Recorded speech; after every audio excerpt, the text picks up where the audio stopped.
What happens when two of country music's biggest stars sit down for a friendly daytime? Chastened, it detonates into one of the most explosive confrontations the show has ever seen. What unfolded between Jason Aldean and Kelly Clarkson wasn't just awkward, it was a full-scale on-air collision that ended with Jason storming off set. Kelly stunned into silence, and the audience frozen in disbelief. Before we get to the moment everything blew up, let's rewind to how it all started. The interview opened harmlessly enough. Kelly greeted Jason with her usual warmth. The crowd applauded, and he settled into the guest chair, wearing that easy, relaxed grin fans know so well. The lights were bright. The mood was upbeat. No one in that studio suspected that 20 minutes later, the air would be thick with tension. Kelly began with softballster stories, family life, the grind of performing. Jason answered smoothly, joking about life on the road and lighting up when he talked about his kids. The audience laughed. Kelly nodded. It was shaping up to be just another breezy celebrity segment. And then Kelly leaned forward. "So Jason," she said, tone shifting almost imperceptibly, "I want to talk about something that's been on a lot of people's minds." Jason's smile tightened. "It wasn't muckbit, it was enough. Your music resonates deeply with your audience," she continued, "and you've been vocal about your values. How do you handle criticism from people who don't share those values?" Jason's response was calm, measured. "Kelly, if you're in this business long enough, you learn not everyone's going to like you or agree with you. And that's fine. I write for people who connect with what I do." Kelly nodded again, but this time, something in her expression said she wasn't finished. "Sure," she said, "but with a platform as big as yours, isn't there a responsibility to consider how your message lands with different communities? Some of your recent imagery has been interpreted as divisive." The room went still. You could feel everyone lean in. "Divisive? How?" Jason asked, jaw tightening. "There are people who feel like some of your newer work leans into certain stereotypes," Kelly said carefully. "Like it reinforces an us versus us the mentality. I'm not saying that's your intention, but perception matters." Jason sat back, bristling. "Kelly, I think you're reading way too much into it. I write about real life, how people actually live in small-town America. If that makes some folks uncomfortable, maybe that says more about them than me." Kelly's smile stayed polite, but her eyes had sharpened. "Small-town America isn't one thing, Jason. There are Black families, Latino families, LGBTQ people living in those same towns. When your songs paint a narrow picture of who belongs there, aren't you erasing the people who don't fit that image?" Now the tension was no longer subtlite, was a presence. "Oh wait, I'm not erasing anybody," Jason shot back. "I tell stories from my experience. That's what artists do. Nobody accuses you of erasing people when you sing about your life." "That's not the same," Kelly replied, the veneer cracking. "I'm not pairing my experiences with imagery that's historically been used to exclude people. You know what certain symbols mean to different communities." "What I know," Jason said, leaning in, voice turning cold, "is that I'm being lectured on national TV about my own songs by someone who walked in here with an agenda." "It's not an agenda," Kelly said firmly. "It's asking whether you've thought critically about your impact. You have millions of fans. Don't you think it's worth examining whether your message contributes to division?" Division. Jason practically laughs without a trace of humor. "How about the division that comes from telling half the country their values are wrong? How about that, Kelly?" Silence swallowed the audience whole. "Nobody's saying your values are wrong," Kelly said, her voice taut. "But when they come wrapped in rhetoric that marginalizes other people, you people are going to question it. That's not an attack. That's accountability." Jason's face flushed, frustration boiling over.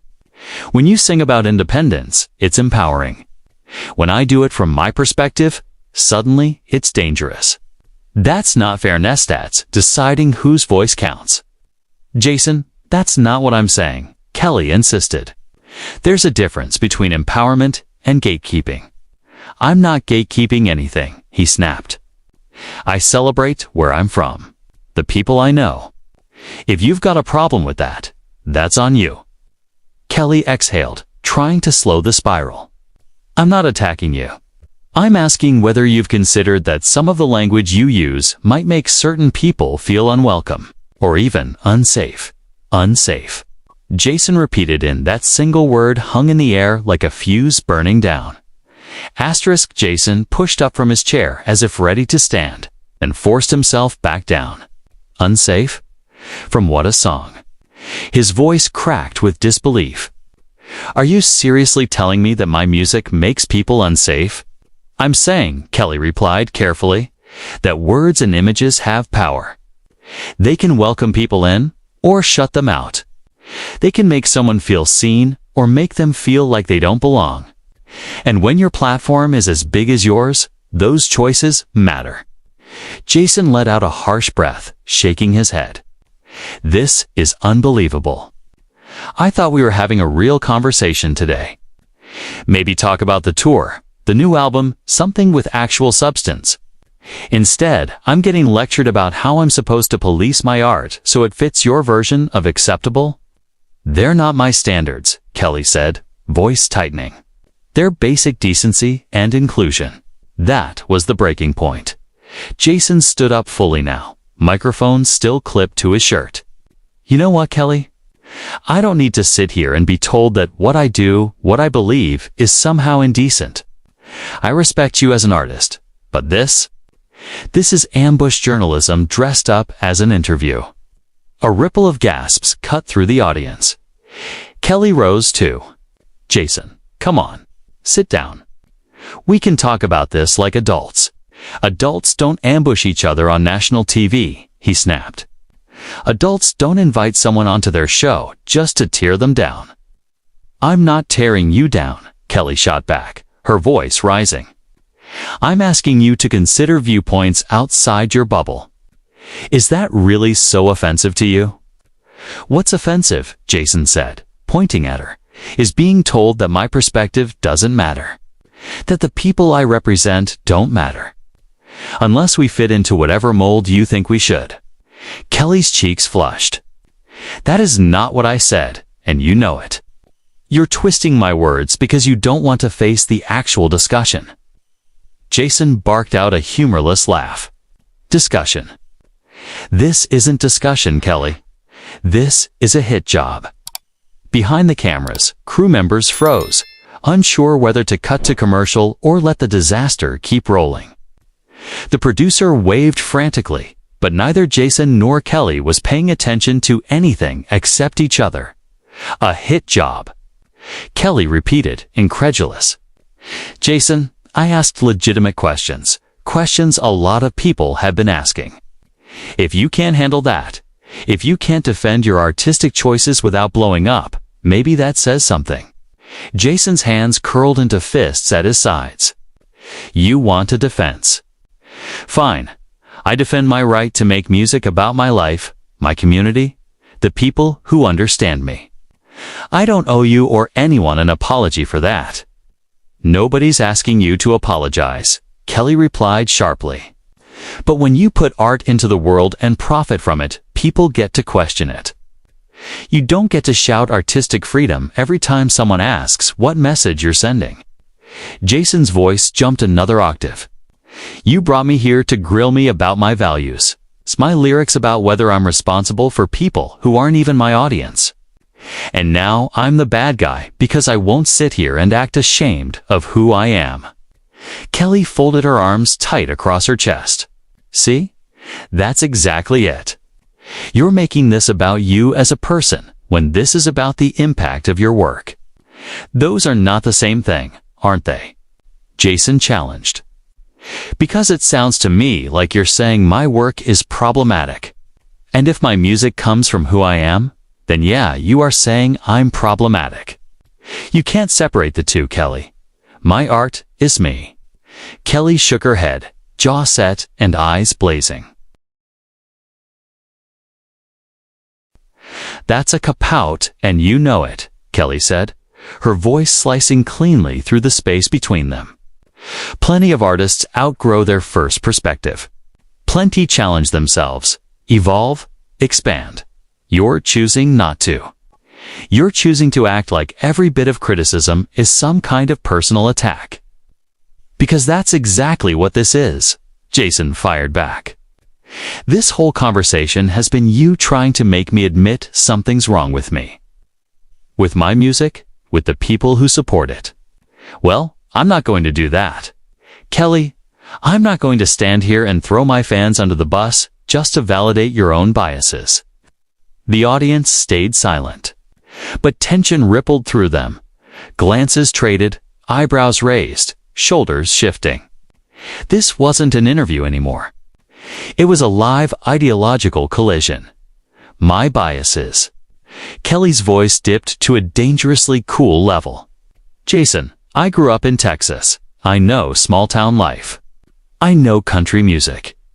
Don't stand there and pretend I'm some coastal outsider who doesn't understand your world. I understand it just fine. The difference is I chose to broaden my perspective beyond it." "Oh, here we go." Jason threw up his hands. "So because you changed, everyone else has to change too. Because you evolved, anyone who didn't evolve the exact same way is backward or wrong. That's pretty arrogant, Kelly. It's not arrogant to expect people to think critically about their impact," she snapped. "It's not arrogant to ask someone with your platform to consider that maybe, just maybe, some of the themes in your work make certain people feel othered or excluded. That's not arrogance. That's empathy. That's growth." "And what you call growth," Jason said, stepping forward, "I call losing touch. I call it forgetting where you came from. I call it deciding the values you grew up with don't count anymore because they're not trending in LA or New York." Kelly closed the distance between them by half a step, her eyes blazing. "That is so reductive. You're acting like the only options are never changing a single thought in your head, or completely abandoning your roots. There is a massive middle ground. You can honor where you came from and recognize that not everyone shares your exact experience. You can celebrate your community without making others feel like they don't belong in it." "I'm not making anyone feel unwelcome," Jason insisted. "I'm making music. If people want to project a bunch of meanings onto it that I didn't put there, that's their issue. But it is there," Kelly pushed. "The symbolism, the language, the imagery, it's all there. Intent doesn't erase impact. When people tell you your work makes them feel a certain way, you don't get to just brush that off." Jason's expression hardened into stone. "So what do you want me to do, Kelly? Apologize? Admit I'm wrong? Promise I'll make songs you approve of? What's the end game here?" "The end game," Kelly said, her voice rising again, "is for you to acknowledge that your platform comes with responsibility. That your words and images don't exist in a vacuum. That maybe you could consider a perspective outside your own echo chamber." "Echo chamber," Jason repeated, his voice booming loud enough to carry without the mic.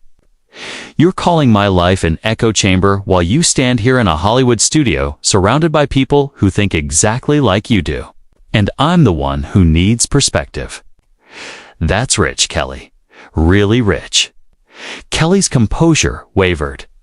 "I'm surrounded by people from all backgrounds.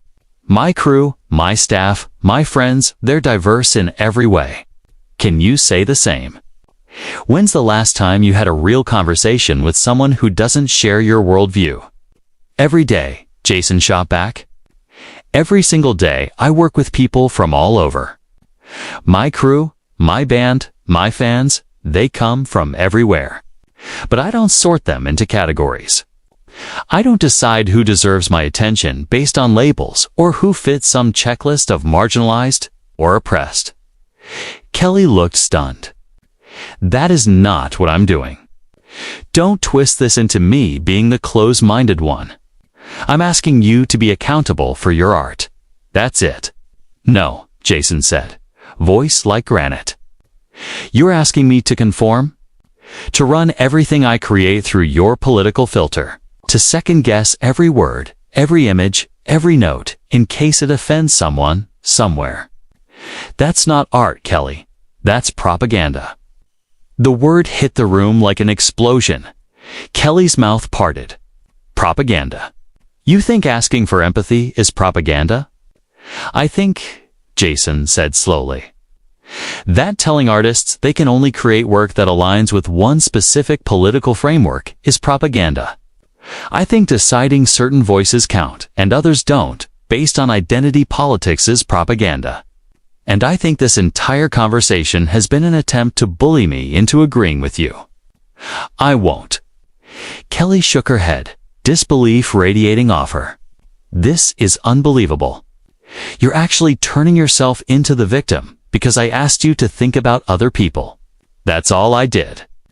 I asked you to consider that your work might affect people in ways you haven't considered. And I told you, Jason replied, his voice decreasing in volume but doubling in force, that I make art for the people who connect with it. I'm not responsible for how every person on earth interprets it. I'm not responsible for making sure every song includes everyone.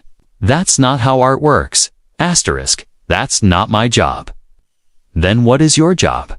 Kelly shot back. To reinforce whatever people already believe. To avoid challenging anyone, including yourself. To cash in on nostalgia and resentment without ever stopping to question whether you're making the world better or worse. Jason's expression darkened. You don't get to decide my contribution to the world, Kelly. You don't know me. You don't know what I do, who I help, what I give back.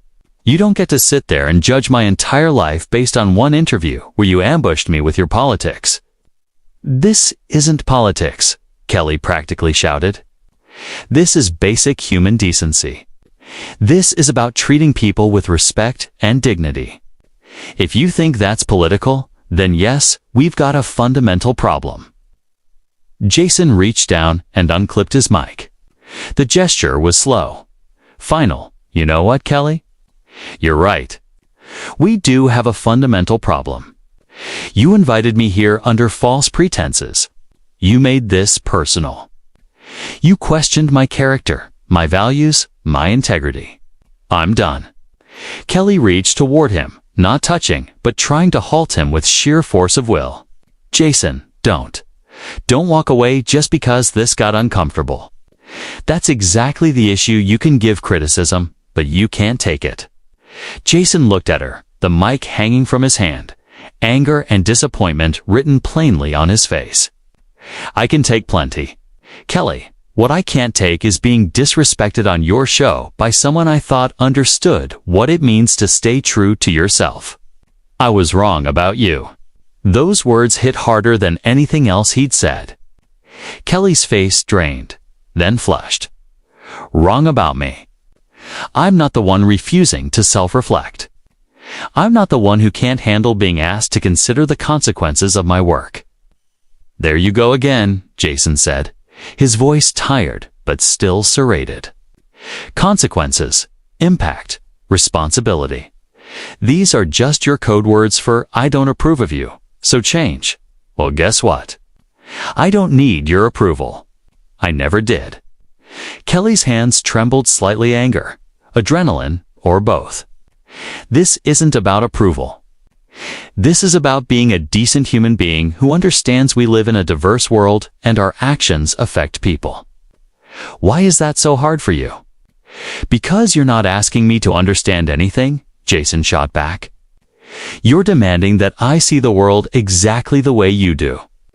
And when I won't, suddenly I'm the villain. You don't want dialogue, Kelly. You want conformity. The audience was frozen, some uncomfortable, some riveted. A few phones were secretly recording despite the policy. This wasn't an interview anymore. It was the kind of televised implosion that would be dissected for weeks. Kelly inhaled slowly, visibly trying to steady herself. Jason, I am trying to have a dialogue with you. But dialogue requires both people to be open. You've been on the defensive since the first real question. Defensive? Jason's voice spiked. You came at me with accusations, dressed up as questions. You told me my music is divisive, that it makes people feel unsafe, that I don't think about my impact. How exactly was I supposed to respond to that with gratitude? With honesty, Kelly said, firm but not loud. With a willingness to consider that maybe there's truth in what I'm saying.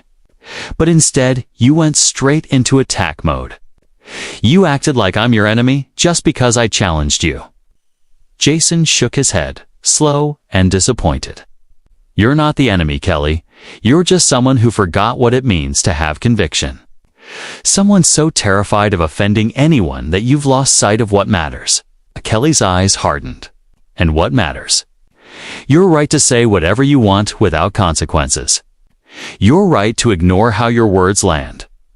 Your freedom to profit off division while claiming innocence. What matters, Jason said, his voice low and flint-edged, is truth, authenticity.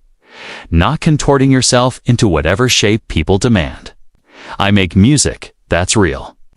If that's not good enough for you, if that makes some kind of villain in your eyes, then we've got nothing left to talk about. Kelly stepped closer, emotion cracking through her composure. Truth and authenticity don't give you a free pass to hurt people. They don't excuse you from empathy. You can be authentic and still be wrong.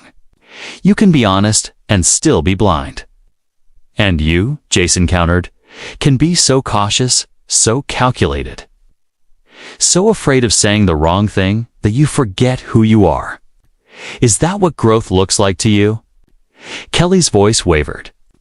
Growth means admitting when you're wrong. It means listening when people tell you they're hurt. It means evolving, even when it's uncomfortable. And yes, sometimes it means choosing your words carefully, because words have power. My words do have power, Jason said. That's why I won't let you or anyone tell me what I'm allowed to say. I'm not apologizing for speaking my truth. And I'm leaving because this stopped being an interview and turned into an interrogation. He turned toward the exit, still holding his mic. Jason, please, Kelly called out. Desperation creeping into her voice. Sit back down. Let's finish this like adults. He turned halfway, eyes weary more than angry. Kelly, we're not having a conversation. We haven't been from the start. You came in with an agenda, and nothing I said was ever going to change that. You wanted a villain? When I wouldn't play the part, you got angry. That's not dialogue. It's theater. Kelly's expression crumpled, then rebuilt itself into something cold and sharp. That's not fair. I wanted a real conversation about real issues. You turned it into a fight. I turned it into a fight. Jason laughed, incredulous. You opened by calling my work divisive. You questioned my character, my values, my responsibility as an artist. You did everything but call me a bigot outright now. Now you're shocked I didn't just sit here and smile. I never called you a bigot, Kelly said tightly. I asked you to examine your impact. There's a difference. Not to me, Jason shot back. When you use words like unsafe, harm, inclusion, that's an accusation. You can dress it up all you want, but that's what it is. And I don't have to sit here and swallow it. Kelly's voice dropped to a dangerous whisper. So that's it. You're going to walk out and prove everyone right who says you can't handle criticism. Criticism. Jason barked a bitter laugh. If you'd said, hey Jason, I have questions about this lyric, let's talk, that would be criticism. What you did was pass judgment on my entire body of work on me. That's condemnation. It's only condemnation if you refuse to engage, Kelly fired back. If you actually listened, you'd see I'm trying to help you grow. To see perspectives you might be missing. I don't need your help, Jason said flatly. I need you to respect that seeing the world differently doesn't make me wrong. It doesn't make me harmful. And it sure as hell doesn't make me responsible for every negative interpretation someone has of my art. Kelly shook her head, voice tight with frustration and maybe tears. No one's asking you to change who you are. I'm asking you to think beyond yourself, to consider voices outside your own. Is that really so much to ask? When it comes with the implication that if I don't agree with you, I'm a bad person. Yeah, Kelly, it is. Jason's tone was final now. I'm done defending my right to exist as an artist. He started toward the stage exit. Crew members exchanged panicked looks, unsure whether to stop him. Kelly stood frozen, torn between stopping him and letting him go. "Jason," she called after him, voice small now, almost pleading. "This isn't how it was supposed to go." He stopped at the edge of the stage, back still turned. "Maybe you should have thought about that before using your platform to take me down. I respected you, Kelly. I really did. But this was beneath you." Then he walked off. The cameras followed him until he disappeared into the wings. Kelly stood center stage, shell-shocked. The audience was dead silent. Only the hum of the studio lights filled the room and the fading echo of Jason's footsteps. She faced the crowd, struggling for words. I don't even know what to say right now." She exhaled shakily. "So I'll ask you, was I right to push him? Did I cross a line? Should he have stayed? Or was he justified in walking out?" She forced a brittle smile. "Let me know what you think. And make sure you're subscribed so you don't miss our coverage of the biggest moments in entertainment." Then one final question. If you were in Jason's position, would you have walked out, or stayed and fought back?